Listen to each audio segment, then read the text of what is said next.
அவங்களுக்கு வந்து ஸ்ட்ரெஸ்ஸோ டிப்ரெஷனோ அந்த மாதிரி எதுவும் இல்லை. இப்போ வந்து நாங்கள் படிக்கும்போது எங்களுக்கு இப்போ எங்கள் ஜெனரேஷன்லேயே பாதி பசங்களுக்கு வந்து ஸ்ட்ரெஸ்ஸு டிப்ரெஷன் அந்த மாதிரி சொல்கிறாங்க.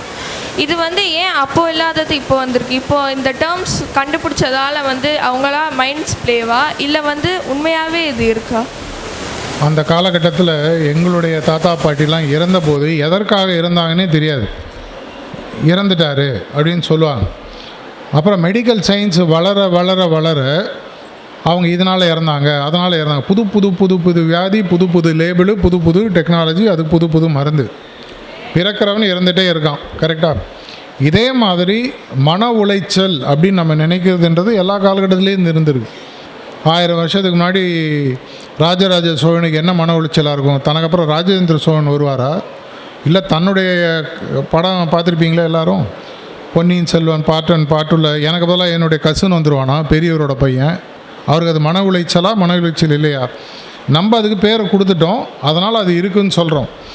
மன உளைச்சலோ ஸ்ட்ரெஸ்ஸு இந்த டிப்ரெஷன்லாம் எப்போ வரும் அப்படின்னு சொன்னால், நார்மலாக என்னுடைய எதிர்பார்ப்புகள், என்னுடைய குறிக்கோள்கள் நடைபெறாத போது.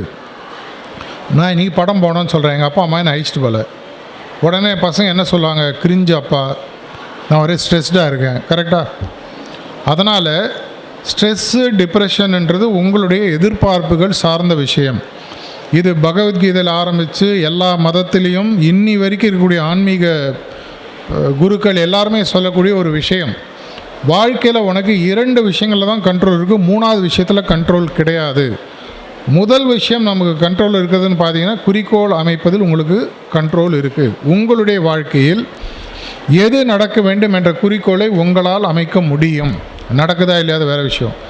2வது, நம்ம எல்லோரும் ஃபெயிலியர் ஆகக்கூடிய இடம், அந்த குறிக்கோளை சார்ந்த எஃபர்ட்ஸ், முயற்சிகளை செய்கிறது யார் பொறுப்பு?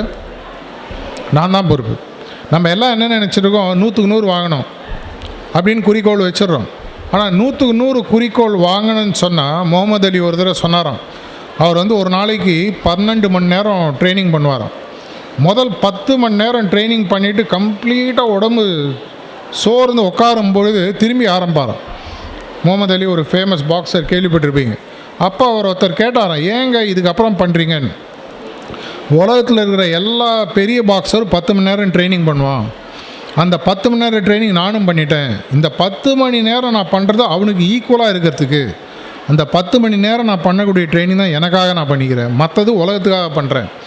இதே மாதிரி என்னுடைய முயற்சிகளில் ஏதோ ஒரு காலகட்டத்தில் எனக்கு நல்லா தெரியும் இது போகாது.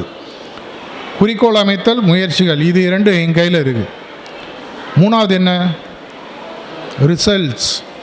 யாரையால் இந்த ரூமில் உங்களால் நாளைக்கு என்ன நடக்க முடியுன்றது யாராலையும் கேரண்டி கொடுக்க முடியுமா? யாராலையும் முடியாது. கடவுளால் மட்டும்தான் முடியும்.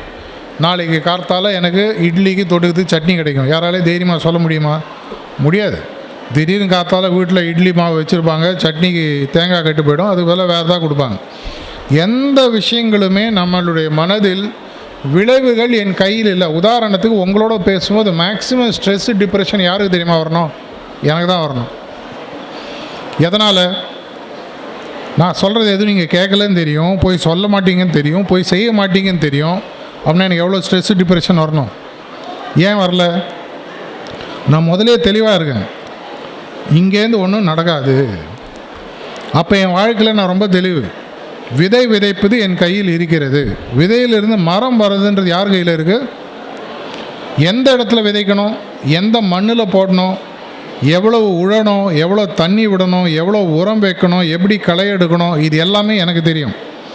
ஆனால் அந்த விதை வளர்கிறதா இல்லையா, செடியாக வளர்கிறதா இல்லையா, மரமாக வருகிறதா இல்லையா, பழங்கள் கொடுக்க போகிறதா இல்லையான்றது என்னால் சொல்ல முடியுமா? முடியாது.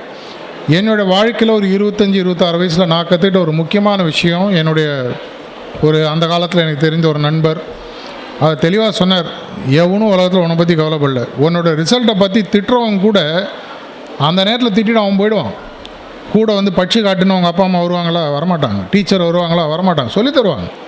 எனக்கு பதிலாக அவங்க படிப்பாங்களா? முடியாது. அப்படி இருக்கும்பொழுது ரிசல்ட்லேருந்து மைண்டை எடுத்துட்டா, குறிக்கோள், முயற்சிகள், இது 2ம் சரியாக இருக்கும்போது, என் எண்ணங்களும் உணர்வுகளும் சரியாக இருக்கும்போது, அநேகமாக நீங்கள் எதிர்பார்த்த விளைவுகளுடைய வாழ்க்கை நல்லதாக திருப்பி கொடுக்கும். அதில் ஃபோக்கஸை எடுத்துட்டிங்கன்னா டிப்ரெஷன் ஸ்ட்ரெஸ்ஸுன்ற வார்த்தைக்கு இடமே இல்லைம்மா. டீச்சருக்கு மைக்க கொடுக்கலாமா?